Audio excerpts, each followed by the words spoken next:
Complacency goes out of the window when you become captain, and you tend to focus a lot more in certain situations, which you might or might not, when you're not having that extra responsibility on your shoulders. Sometimes you might play a loose shot in a situation, but I think captaincy requires you to be on point throughout the game, and that's something that has worked personally for me and Steve Smith as well. I think he's taken to captaincy beautifully, and he's been performing consistently with the bat before captaincy also. But I think it's the same scenario there as well.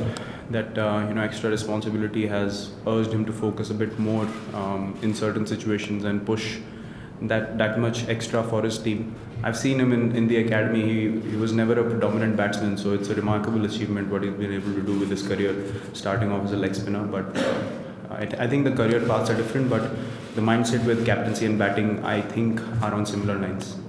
Guys who have important contributions, especially with the ball, are the ones who take those important 1 or 2 wickets in between the innings to give the spinners a bit of rest and then come back and attack again.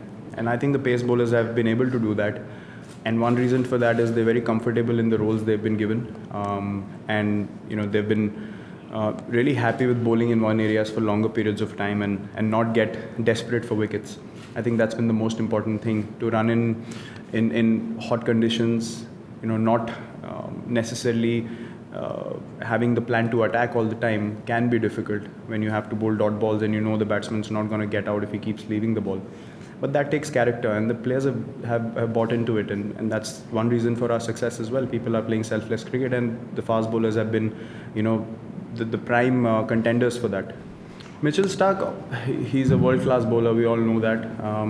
He's been hampered with injuries quite often, but the way he's evolved as a bowler, I think it's been outstanding. I've played with him in the IPL. I've faced him in my first tour to Australia.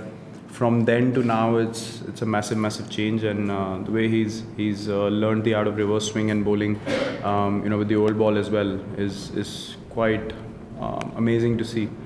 See, I'm really good friends with all these guys off the field. I know them really well, but I know where to draw the line of friendship, and when you step onto the field, I could be playing against my real brother. It doesn't matter.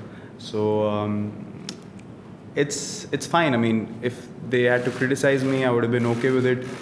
It's not something coming out of my mouth, so I have no control over it. As I said, I'm pretty focused, and I'm very aware of what I need to do as a player on the field, and what my team needs to do on the field to win test matches and test series. So on the field we are professional enough to understand that it will be a competition, but off the field we're really comfortable with each other.